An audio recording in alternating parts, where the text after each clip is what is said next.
I've been to Gamblers Anonymous a few times. I think like 3 times I've been to Gamblers Anonymous.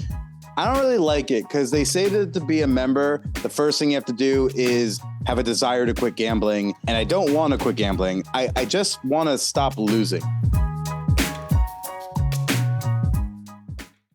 Shh. Welcome to the Secret Life Podcast.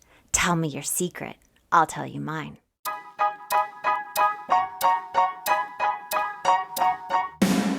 Sometimes you have to go through the darkness to reach the light. That's what I did. After 12 years of recovery in sex and love addiction, I finally found my soulmate, myself. Please join me in my novel, Secret Life of a Hollywood Sex and Love Addict, a 4-time bestseller on Amazon. It's a brutal, honest, raw, gnarly ride, but hilarious at the same time. Check it out now on Amazon.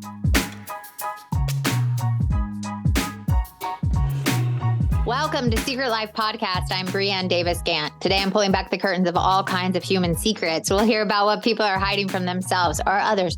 You know those deep, dark secrets you probably want to take to your grave? Or those lighter, funnier secrets that are just plain embarrassing? Really, the how, what, when, where, and why of it all. Today, my guest is Billy. Now, Billy, I have a question for you. Dun, dun, dun. What is your secret? I have a gambling problem. Ooh, okay. Tell me about it. Yeah, well, it was interesting when we were talking about doing this. It was like, well, what secrets do I have? Because like I'm also a podcaster. I do a show called the Man Whore Podcast. So it's like I live my life very publicly on the internet, especially like my sex and dating life. So it's all out there. And I was like, God, what don't I really talk about? And, when you ask people to support your artistic career with things like Patreon and other ventures, you feel self-conscious about being like, I'm going to try really hard not to gamble with this money, but like I also might. And I'm so sorry. Oh my God, I never thought about it in that element. Wow. So first, let's stop. When did you become a gambling addict? When did you start gambling? Was it really, really young? Yeah. Yeah, I think my introduction was probably somewhere around like, let's just say 10, 11, maybe like 11 with scratch off tickets. I used to go down the street to the pizza shop, like a half mile from my house after school every day. But I didn't have a sports practice. I would go down there, have a few slices, read the paper like an old man. Total old man. Talk to the adults, which now, by the way, when I go there, I'm seeing the adults I would talk to at 11, 20 years. And I'm like, oh my God, you were like in your 20s or 30s. And I thought you were so old. But I would go down there and chat because I didn't have a lot of friends. I got bullied a lot. So this pizza shop was like a refuge for me. Yeah. And the dudes behind the counter would play scratch offs.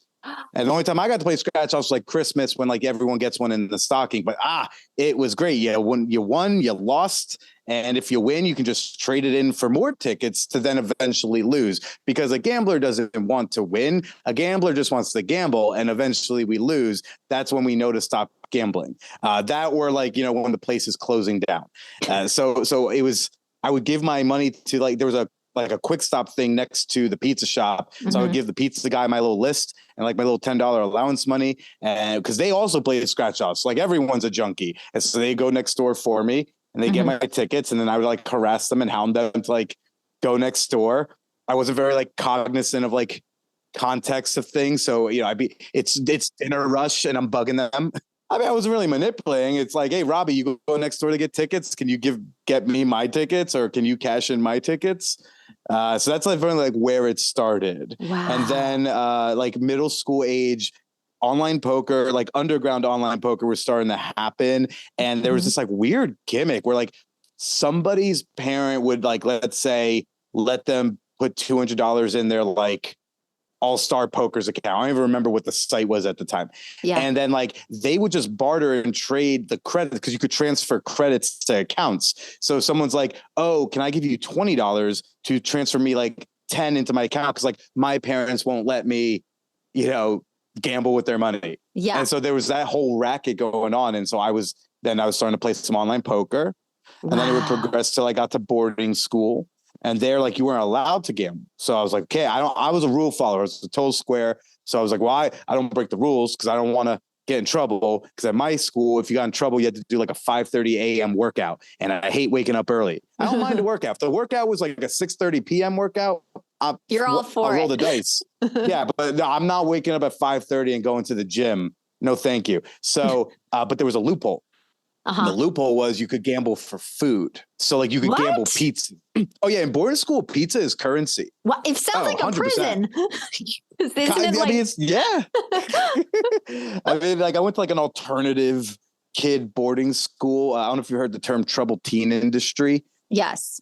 So like my school was like on the very, very light end of that spectrum. So like we would sometimes get kids from these like wild schools you hear stories about in the news. Yeah. Like if they behaved well enough, sometimes they get to come to our school. So I went, it wasn't prison, but you know, it was strict. And so, you know, you'd have like a N64 or a PlayStation. So I would like play like NFL Blitz or something, or we played poker, but like for pizzas. A lot of us were putting the pizzas on like mom or dad's credit card. So like oh boy, I don't know if I've ever said this. I ran up a bill on my mom's credit card at Someplace Special, which was like the local pizza shop. And yeah, like I would run up a bill because like a kid took me for 10 pizzas. And then my mom's like, why did I get charged for like $130 from Someplace Special? It's like, because you know what? Like I really need to practice harder at this video game. I really need to like, you know, I need to do the work if I'm going to gamble it. Wow. What age was that? That's all of high school. Wow. Yeah. You started. So here's what I just want to stop and ask you. What would happen if you're talking about it now? Is anything happening in your body? Because there was a little jolt I felt from you telling the story about it. Well, as I told you, you know, before we started, I live my life very publicly. I don't have a lot of secrets. I got a couple secrets because I think it's healthy to have a few. You know, it's like I got to have a couple. I need something for my first book, right? You know, there needs to be something that a headline will be like, Billy Procida admits to blank in his first, you know, debut novel, which is on the bestseller list. No big deal. Like always, that's right. Always. Gotta save a couple things for like the first man whore book. But I was like, what do I not get to talk? So I just don't get to talk about this. Everyone's interviewing me about like sex stuff, which is fine and great. I get which you would think that's what I wanted to interview you about, because I am a sex and love addict. So I'm like, let's talk about the gambling. I mean, like I imagine I would come on and share that, except like all my sex life is public. There's no secret there. So, but this is something like, I don't even really think about. I haven't thought about Adam Mizrak beating me for 10 pizzas in NFL Blitz since I don't know when. Like I haven't even thought about this.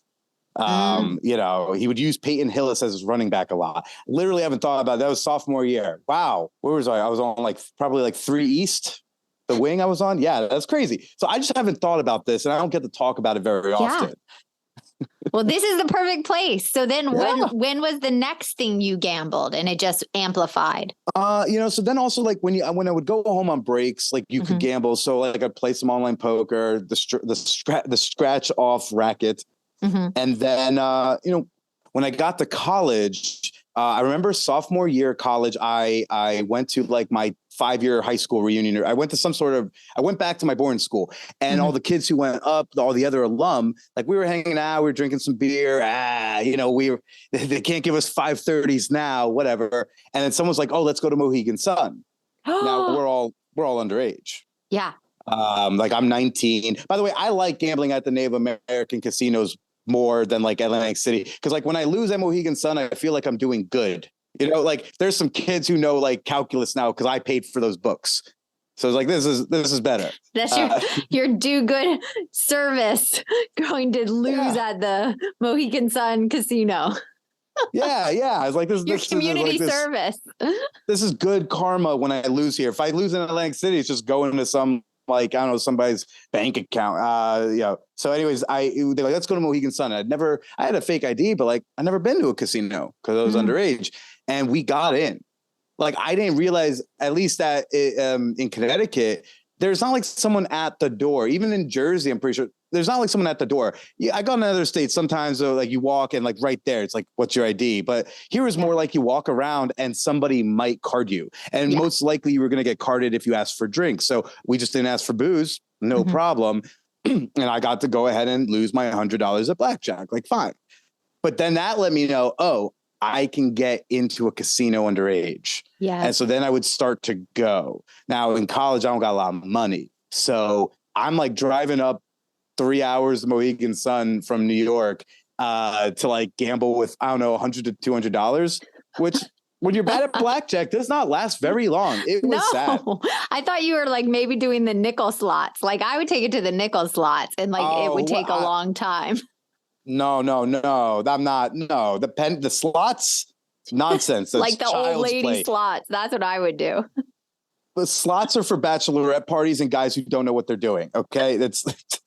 I'm taking this seriously, and I would start going up there, and I'm going up a little bit at a time. Junior year, I discovered underground poker scene in New York City, right? And after a couple times playing, I very quickly was introduced to like dealing. My boss was named Scotty Cards. Ooh. Because of course it was. I didn't know his last name. He's Scotty Cards. He was in my phone as Scotty Cards. That's how he introduced himself to like people on the street. And so Scotty Cards taught me how to deal. And he was like, do you think you could get other college kids to come play at our game? I was like, yeah. So I would get kids to come in. I got to learn how to deal and I got to make money. When you're dealing, can't really lose. So I would start dealing. But then what happens is I take the money I make from dealing and then I would play on other nights or I'd go up to the casino and then I just lose there. And so we just like keep moving the money around. Yeah. But now I'm in the underground poker scene. I'm going to poker clubs around. It's like that movie Rounders. It's a bit like that. I'm running around the city playing with like old men when I'm not dealing cards. And all this money is really just funneling back into the gambling. Right. I started webcamming junior year of college. I webcammed for a couple years. Did all right. I was like making $100 to $500 a week, very casually, just sitting in there doing my homework. What's webcamming? What do you mean?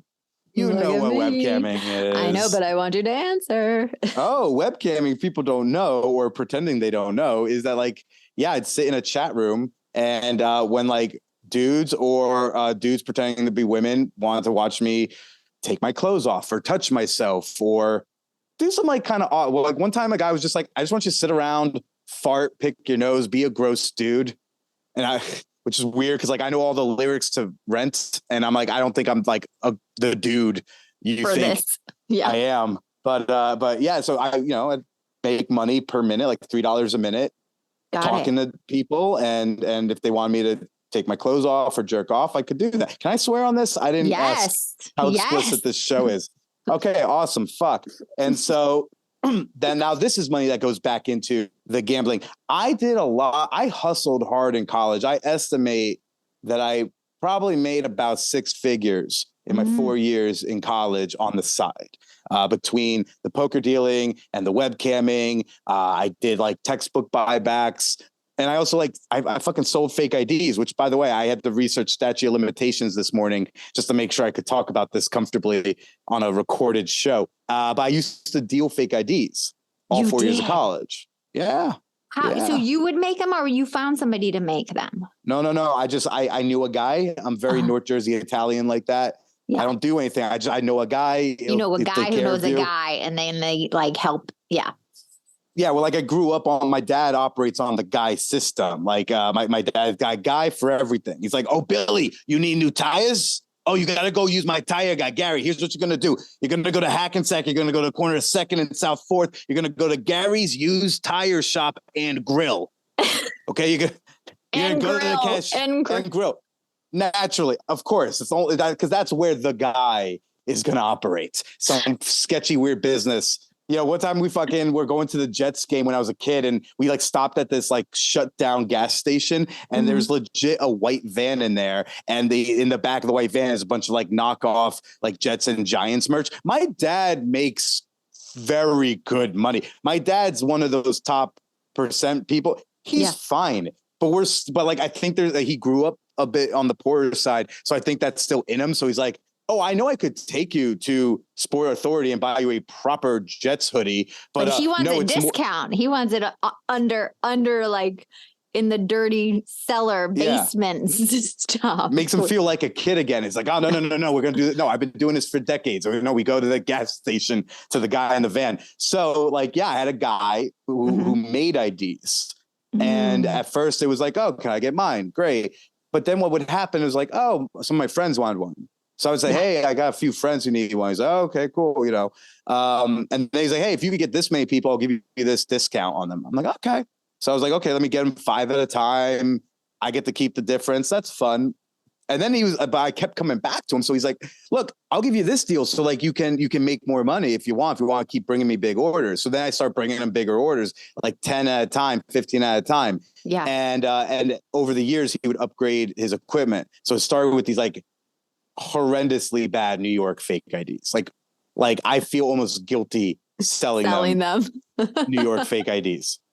But by the time I graduated, he'd upgraded to like California and Texas, which at the time was like creme. That was like the Rolls Royce of a fake ID, was like the California fake. So we could charge more, but then he was giving me these stupid low rates. So he would charge me like $40 per ID. When if you went directly to him, he'd charge you like over $100. So he charged me like 40. I would charge like 200 or 160. And so then you're making good money. I estimate, like I said, that was my biggest money maker, was the brokering fake IDs. And I would tell friends, I would be like, hey, get me 10 friends, I'll give you yours free. So now they're bringing me a cluster and I'm getting all this on the top. By senior year, what was happening was kids would go home, they'd use their fake ID, their friends from the other schools, wherever they lived, would be like, oh, yours is great. And they put me in touch. So then by senior year, I'm mailing like 10 to 20 IDs at a time to like the University of Oregon or like, I don't know, something Texas, right? So I'm mailing shit across, very illegal. Totally, but so entrepreneurial. I'm kind of proud of you in a very disturbing way. I don't know why. I'm like, good for you. Good money-making scheme. Yeah, maybe that's the addict in me. I'm like, yeah, that's a good tactic. Yeah, I was always a hustler. Like even if I did textbook buybacks, like during final season, I was fucking carrying around a big suitcase, going door to door at every dorm. I'm knocking on every door saying, I want to buy your textbooks. Like I liked making money. I liked being good at that. Yeah. But it all was really to feed gambling. Like my addiction. Like the book. Yeah. The gambling book would be titled something like How I Made 6 Figures in College and How I Lost It All. Because when I graduated, I didn't like have this money. Like it was at a variety of poker clubs and casinos, And so that's college is where it really started to soar. When I graduated, then I just like had more freedom. Now I'm like, I can freely drive and go up or take the bus to Mohegan or Atlantic City or whatever. So now I have more time to do things. So I was just pursuing comedy full time. I had some money. I had a little nest egg thing that I could live off for about a year, but I'm pretty much just like, I'm dealing poker. And I'm gambling and doing. And it's almost like you were enjoying being in the seedy underworld with it. There is a sense of community to that. So I play backgammon. Like, and if people don't know what backgammon is, ask your grandparents, or if they're dead, call a seance. Ask them then, because it's either you're a junkie like me or you're over 60. Like no one plays backgammon. Nobody. During COVID, I tried. Yeah, nobody. It's like you'd say backgammon, they're like, what? But if you ask someone's like Jewish grandfather, you say cheshbesh and be like, oh yes, I know this game. So I started playing. I learned how. I always knew how to play backgammon. I would play with the pizza boss from back in the day. He taught me like the basics, but I wasn't very good. Now I fucking slam him. I'm much better at him now. But then I saw someone in Washington Square Park with a backgammon board. Yeah, I was like, oh, I'd love to play backgammon. They hang out with the chess people. It's kind of all that little crew.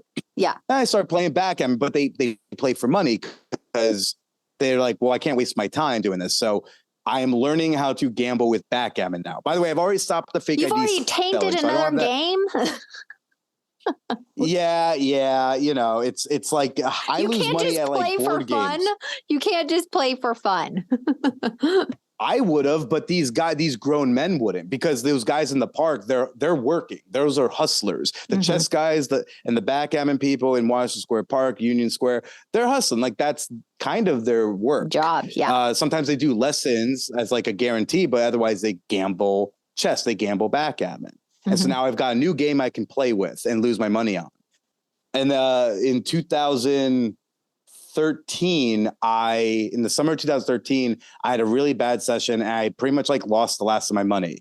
I was trying to find a job. I was having trouble finding like a regular day job or whatever. I was still dealing poker, but I kind of wanted to stop doing that.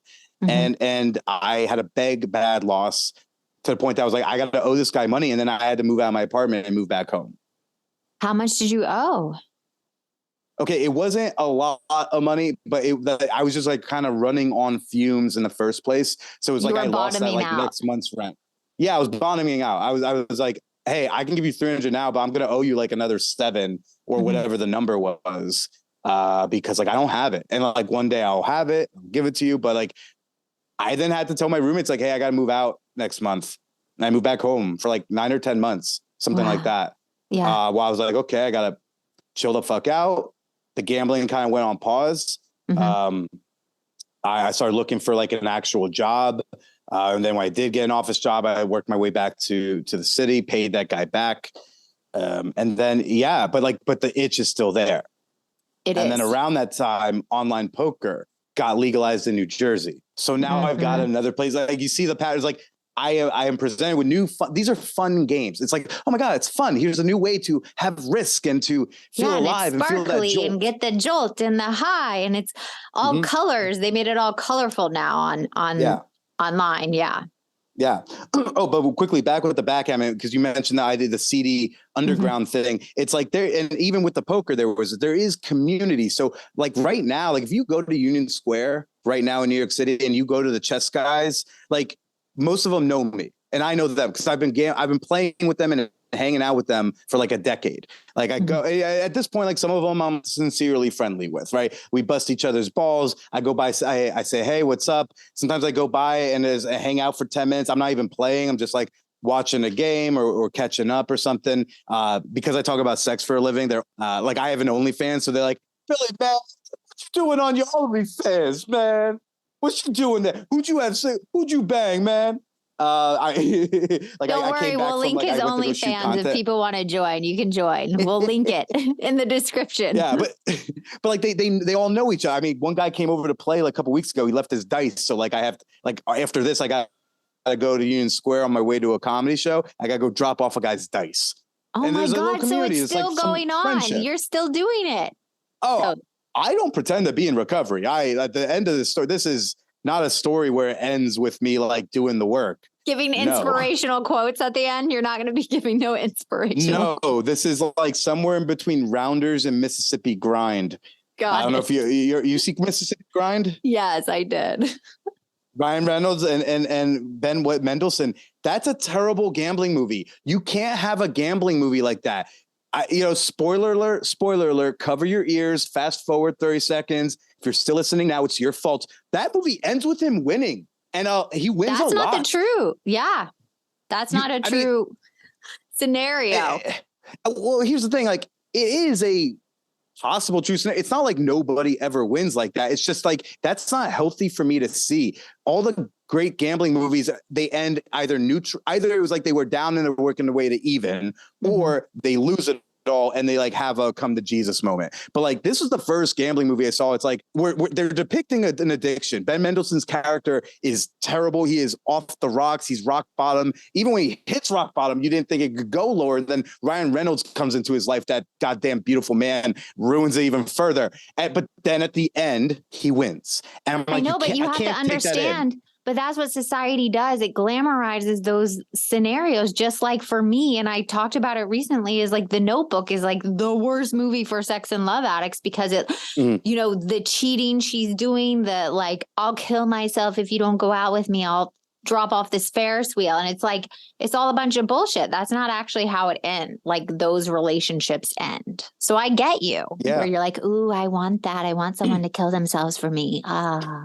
Well, when I saw Mississippi Grind, like I'm very cognizant of like my addiction. So like I'm watching that knowing that this is not a good, like I'm watching it being like, yep, he's losing. This is correct. This is how it should go.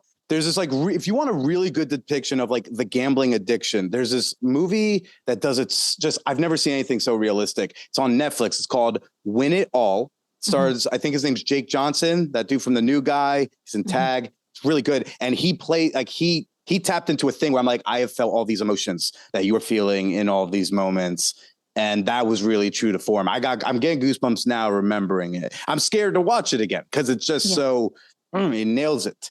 It's weird having a struggle with like this where I'm also not like trying to fix it because like I don't think I can. I went 8 months one time without gambling in college because I had a really bad night. I had a big loss. I probably lost like $1,000, which when you're a college kid is a lot. Yes. But also I like became ugly. I snapped at a lady at the table who was like being upsetting. And I mean, I was playing with adults. So like to them, we were playing low stakes to them, $100 to $500 buy-in. To me, that $200 was a fucking lot. And so I probably like did 5 rebuys or something like that. And so at one point she was like, how much are you in for? And I fucking snapped. Like, I mean, it's a little rude to ask the question, but like, I got like ugly and I didn't like what came out of me. And so I was like, pause. Went to a college professor. I like missed class the next day. I was so down. And then when I went to him, like after that, I was like, hey man, this is why I missed class. He's like, look, I don't want to overstep. I'd taken this guy like multiple classes. So he knows me. And he gave me the number of like a friend of his who's a psychoanalyst. Started seeing her. I went 8 months without. Part of that was because I didn't have enough money to gamble the way I enjoy to gamble. But also part of it was like, I wasn't buying dollar scratchies. I was really trying to stop. I made it 8 months. That was the longest I've ever gone. And so what made you start again after that 8 months? I got some money. Like it's easy to not gamble if you don't have money with which to gamble. So you got money and then all that work that you did or that just went out the window? Again, it just will slowly, like, look, you go up, you go down, but you end down. I also have a hard time leaving, like for poker table, it's hard to leave because there's also like, again, it can be social, right? So you can go and you're making friends, you're cracking jokes. I'm getting attention. I grew up with like basically no friends. I got bullied real bad. So when I found myself in a space that was accepting me and enjoying my company and laughing at my jokes, whether that's in the comedy scene or in this scene or, later in the dating scene, it's like, it feels warm. It feels nice. I'm like, oh, these people like me. Even if they don't, I'm thinking they do. There's also a little bit of addiction to it was more fun to go to a poker club in the city than to a casino and play by myself for 15 hours straight. I mean, geez, I think my longest run on a casino floor was like 27 hours. Like I went 27 hours straight, no stopping. Unless, I would stop for like food or to take a piss, but like I wasn't going to sleep. 27 hours straight on the floor. Wow. I was doing well in my defense, but I was doing well. I'm like, I can't stop. But see, I'm not a gambler. So when I'm sitting here listening to you saying 27 hours and you're up, I'm like, walk away, take the money, walk away. I think I did end up for that session. If I recall, I don't think I left being like, what did I just do? But I've also had a lot of times where like I spent 7 hours somewhere and then I left down $3,000 and I'm like, what did I just do? And it's really tough and it's really dark. And again, because of my work and because of being a comedian, I have a lot of material on gambling, but in the real world, like right now, what we're doing, even though it's a podcast, podcasting is more real to me. Yeah. I don't get to talk about it. And it's a little tough. It's weird. It's also weird to say, I know this is bad and I'm choosing not to stop. But I just think that's honest. I love even when people are in their place of where they're numbing out or going to find community that might not be the healthiest or this activity that gets them high or, that excitement that you're willing to say, I know it's bad, but I'm not stopping. Yeah, I can control it sometimes, but like, as you know, in any addiction, like you're not supposed to try to like control it in a certain way, but like, I'd always be like, well, okay, I'll be cognizant of like, well, why do I want to gamble? And if it's not a good reason, I won't gamble now.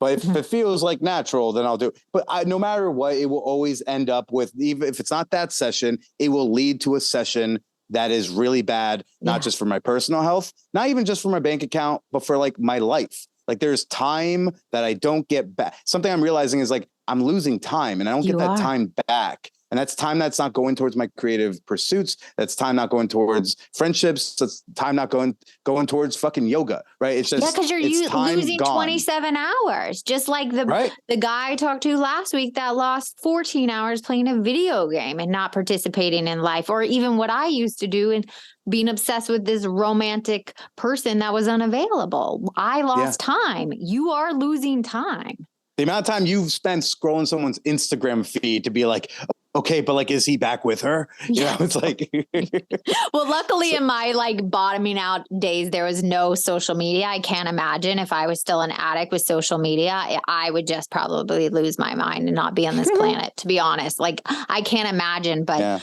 you're still in it. So I guess my last question for you is like, where are you now with it? Now that we had this conversation. Yeah. Well, so it's like I've tried going to Gamblers. I've been to Gamblers Anonymous a few times. I think like 3 times I've been to Gamblers Anonymous over the last 10 years. I don't really like it because they say that to be a member, the first thing you have to do is have a desire to quit gambling. And I don't want to quit gambling. I just want to stop losing. I joke that I think Gamblers Anonymous should be a weekly meeting where we come together and learn how to be better gamblers. You know, like this isn't heroin. We can be better heroin, at this. though. It's fucking math. It is. No, but heroin. like this is like heroin where if we do the math right, it can work out better. You know, like it's like let's all learn how to count cards and but I've gone. It hasn't been my vibe. Partially, I don't know how it differs from AA. The way you can participate is a lot more limited if you're newer. Mm-hmm. So like unless you have X amount of months or a year, like you're just limited in participation, which I don't like. I like talking. So like, let me talk. And if I can't talk, then I don't want to be here. So don't they usually have newcomer shares? You just can't talk more than 3 minutes. You can share, but you can't do cross talk. You can't do cross talk. You can't talk about other people when you're in those meetings, especially with money, sex, and food. You can't cross talk. Yeah, but I know I've been to like other types of meetings, like for a friend, or I went to an Al-Anon thing once and it was like, okay, like you could participate a little more. And so I just didn't like the vibe. Where am I at with it now? I'm just like, you know what? When I do have the extra cash, I'm not first thinking about how I can gamble it. Okay. I'm in a more adult mode. So there's a little bit of help where there's limited resource, and the resources I have things I do want to do with them. So it's helpful. 2, going to a casino. I won't go to a casino with less than $1,000. Frankly, if I'm going to gamble at a casino the way I like to do it, I prefer to have at least $2,000. It's almost like it feels like not worth it because if I got to drive 3 hours and 3 hours back, I want to spend X amount of time, and I'd like to at least make X amount of money if I win. If I win and I'm able to leave. So really, the most gambling I end up doing is the backgammon. And the winter is helpful because it's fucking cold, so I can't go to Union Square and play there for 8 hours. Like it's gotten better where I'm not going to freeze while I lose. If I'm going to lose, I want to be a little comfortable. And I want to get a suntan. If you're going to lose, I want a suntan while I do it. Yeah. So where am I at? I am in maintenance and like a low volume mode. And just doing my best to like get out of routines. So sometimes gambling can be part of a routine. Yep. But if I can create other routines or a different subway route to the same place that bypasses Union Square, that's helpful. If I have other joys in my life, whether that's a partner or practices, or I'm like doing a lot creatively, I've been freelance writing more. So like that's helpful. Not only am I being creatively generative, but I'm also making money from that. Been writing for Mashable recently. So stuff like that, just being generative at least helps with the maintenance where I don't have enough time and I may have some money. And even when I gamble, I it's some money, but it's usually I'm winning $50, I'm losing $50. Okay. Sometimes I win $200, but sometimes I lose 500, but I'm able to manage it a little easier. But the best thing so far has been just filling my schedule with generative stuff. And that's the best I can do for now. That makes you feel good and productive. Yeah. And the better I feel and the more productive I am, the less desire I have to go spend 8 hours in a park with some potentially homeless people playing backgammon.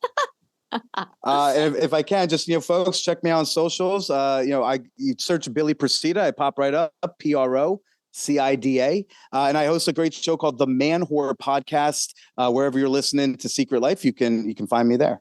Thank you so much for coming on and sharing your secret. I'm so grateful to know you. This has been such a great episode. Yes, thank you. It's happy to be here.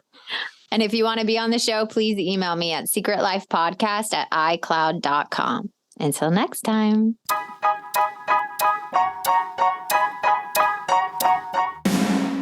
Thanks again for listening to the show. Please subscribe, rate, share, or send me a note at secretlifepodcast.com.